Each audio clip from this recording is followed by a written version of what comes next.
Banyak hal-hal unik di dunia ini yang tentunya diciptakan oleh manusia, baik itu bangunan, teknologi, dan hal-hal lainnya. Salah satu hal unik yang diciptakan oleh manusia adalah bangunan kuno, tembok besar Cina, sistem pemerintahan, dan lainnya. Kali ini yang mau dibahas tentang suatu hal yang dibangun oleh manusia, yaitu dingo fence, atau jika diterjemahkan ke dalam bahasa Indonesia artinya adalah pagar dingo. Kenapa sih bahas pagar dingo? Simak videonya sampai selesai.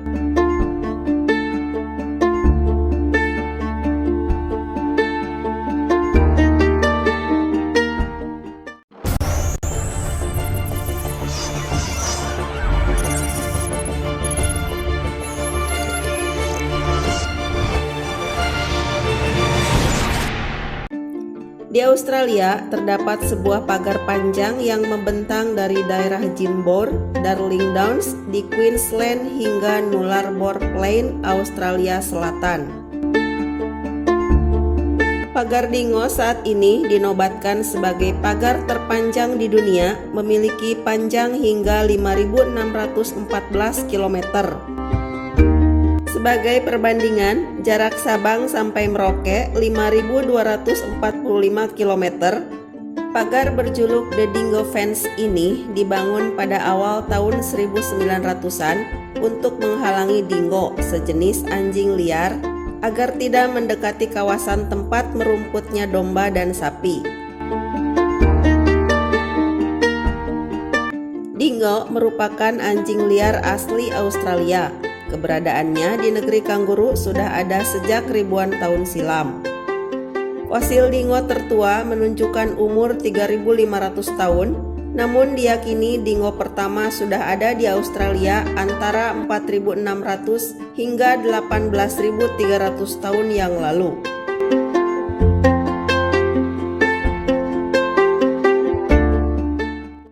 Pagar dingo awalnya dibangun pada tahun 1880-an oleh pemerintah untuk meminimalisir penyebaran wabah kelinci. Sayangnya, pagar yang sudah dibangun justru mengalami kerusakan hingga kembali diperbaiki pada awal 1900-an. Seiring dengan diperbaikinya pagar, fungsinya pun ikut berubah menjadi pelindung bagi kawanan domba dari serangan dingo. Karena memang jumlah domba di Australia 2 kali lebih banyak daripada manusia. Namun, jumlah kanguru 1,5 kali lebih banyak dari domba. Jadi, tidak heran jika Australia mendapat julukan negeri kanguru.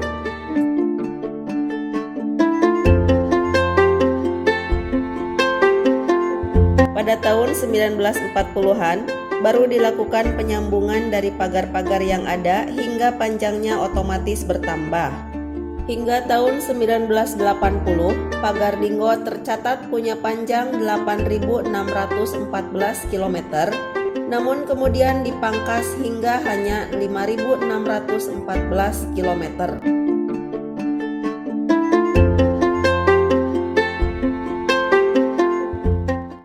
Desain konstruksi pagar bervariasi di setiap wilayah, tetapi tingginya biasanya sekitar 180 cm dengan bentuk kawat-kawat yang diikat di tiang. Pada sejumlah bagian ada pula lampu bertenaga surya yang digunakan untuk penerangan pada malam hari.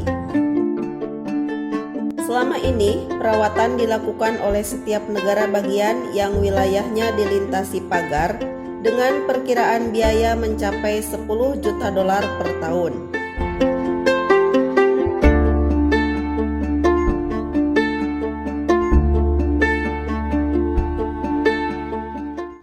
Pagar yang dipasang bisa dibilang cukup ampuh meski dingo masih kerap berkeliaran di beberapa wilayah di selatan Australia.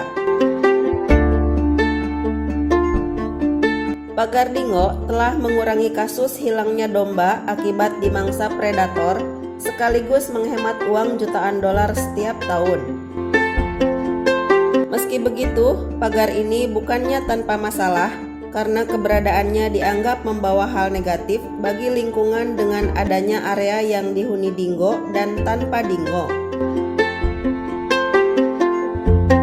Dengan tidak adanya dingo, terjadi lonjakan populasi kelinci dan kanguru.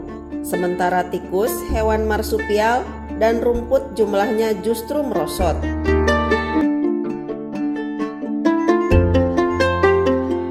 Isu lingkungan akibat pagar dingo turut menyita perhatian ilmuwan dari University of Sydney, Dr. Mike Kletnik, yang mengingatkan bahwa dingo punya peran penting dalam menjaga keseimbangan alam Australia. Menurutnya, jika populasi dingo kembali diberikan kebebasan hidup tanpa dibatasi pagar, maka akan ada peningkatan keanekaragaman hayati di lebih dari 2 juta kilometer persegi alam Australia.